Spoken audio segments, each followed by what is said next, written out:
with the debate last night, Fetterman and Oz. Fetterman, not a particularly great debater regardless, but certainly I think,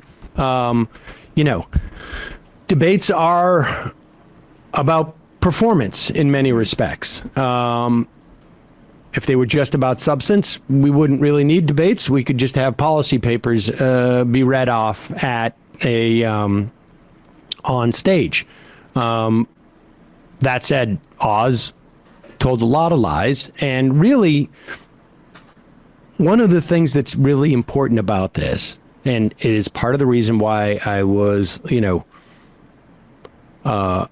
disappointed on some level in Warnock's tact when he debated Walker, was so much of this is about the spin after the fact, because few people watch these debates, and your low information voter, right, who is the one that you're really concerned about for the most part, comes out of these debates and really gets their information from the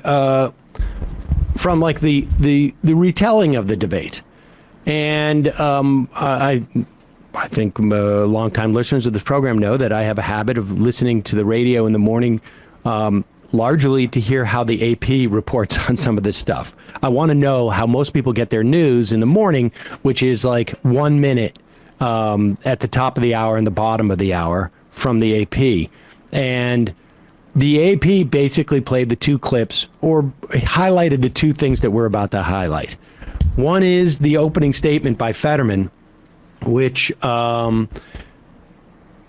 in some respects sounds better than it looks, but he was smart, at least in addressing the fact that the guy's had a stroke. Now, remember, there are two people in the Senate as we speak who had strokes and are still in the Senate, and you don't even know who they are. And Fetterman is in the middle of a recovery process here, and he's using transcription software because he doesn't have the auditory processing that he had before the stroke, but he's working his way back to that point. Yeah, it's a speech pathology. Right. And part of this, too, I feel like, is some of the reaction is Fetterman's out of his, as you say, not a great debater. Part of it is because, like, look at him in the suit, right? He does not look like this. He feels comfortable in this setting. He wants to be out there and like talking to people and in shorts and the sweatshirt and stuff. That's part of his appeal. So the format was stacked against him in a variety of different ways. But here is his opening statement. Mayor of Braddock, a small borough near Pittsburgh, and one term as lieutenant governor. You're running for a seat that could decide the balance of power in Washington. What qualifies you to be a U.S. Senator? You have 60 seconds. Hi, good night, everybody. I'm running to serve Pennsylvania. He's running to use Pennsylvania. Here's a man that spent more than $20 million of his own money to try to buy that seat. I'm also having to talk about something called the Oz rule, that if he's on TV, he's lying. He did that during his career on his TV show. He's done that during his campaign about lying about our record here. And he's also lying probably during this debate. And let's also talk about the elephant in the room. I had a stroke. He's never let me forget that. And I might miss some words during this debate, mush two words together, but it knocked me down, but I'm going to keep coming back up. And this campaign is all about, to me, is about fighting for everyone in Pennsylvania that ever got knocked down, that needs to get back up, and fighting for all forgotten communities all across Pennsylvania that also got knocked down, that needs to get back up. Thank you very much.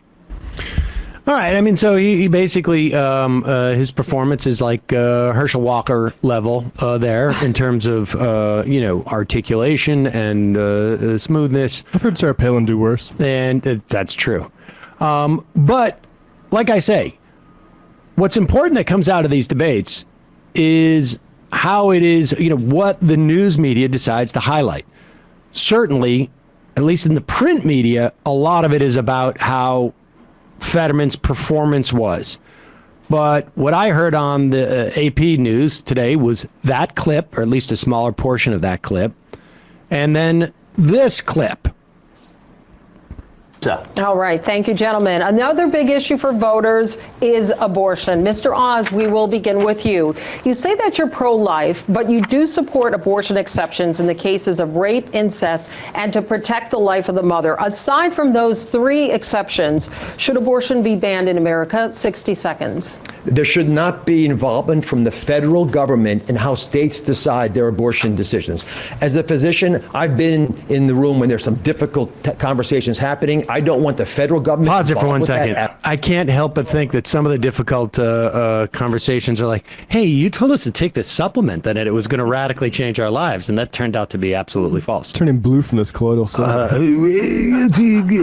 For some, this is a difficult conversation. I like the idea that, well, we'll get to it. Yeah. All right, good. Government and how states decide their abortion decisions. As a physician, I've been in the room when there's some difficult conversations happening. I don't want the federal government involved with that at all. I want women, doctors, local political leaders, letting the democracy that always allowed our nation to thrive to put the best ideas forward so states can decide for themselves. Contrast that with my opponent. All right, we don't. I mean, that's the basic thing there. Somehow, a federal government that says you have a right to an abortion and this is something for you to have a right to talk about your doctor is problematic. But having you and your doctor, and of course the local officials there, to decide whether you are forced to carry a pregnancy to term, he's got no problem with it. That it makes no sense. And I think at certain points in the debate, he was asked directly about the Lindsey Graham bill, and he kind of skirted around it, even though here he's more saying no federal government involvement, which I feel like people have an understanding that is code for, okay, you're not going to be able to get an abortion if I have my way. Because Republicans have lied about this for years at this point. They lied when Coney Barrett, Kavanaugh, whatever, lied when they said Roe was settled law, and then they overturned it. And now they're lying a second time that they don't want the federal government involved. So even with that, though, the idea that it should not be between a doctor like me and a patient, that there should be, Representative Johnson coming in to let you know from your state house is comical.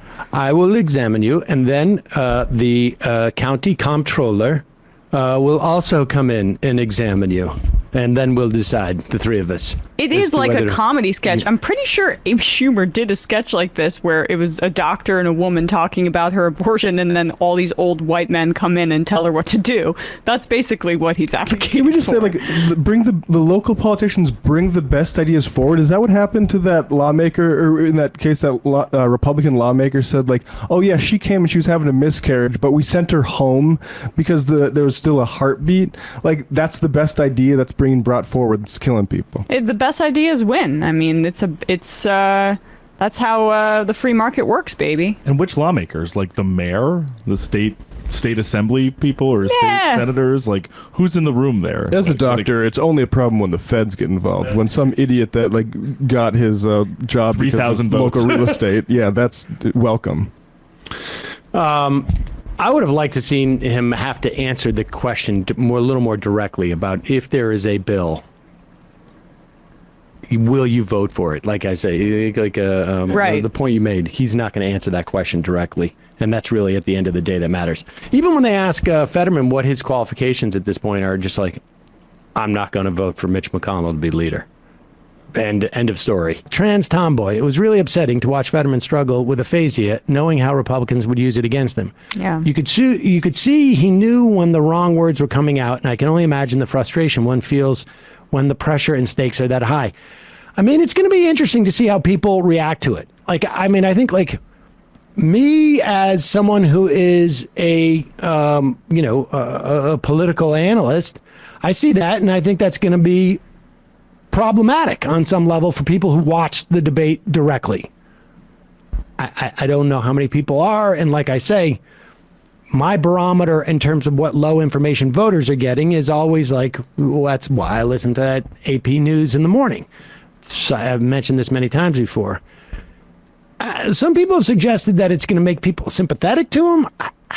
I don't. I mean, It's hard to say. I would be surprised by that, but I guess it's conceivable. But I'm curious what voters in Pennsylvania who are like not nearly as like plugged in politically or as like I'd be news shocked savvy. if we don't see some type of focused. Yeah, like test. right, of like what his debate performance did for like kind of low info. We should find that voters. outfit that Oh did yeah, the focus test. I'll take a look. Yeah. I'll take a look for sure. Manasseh, I'm honestly really happy the moderators didn't acknowledge him as Dr. Oz and instead said Mr. Oz the whole time. I don't know how that's debates work, but it felt like a tiny moral victory when the rest of the night felt like an earthquake.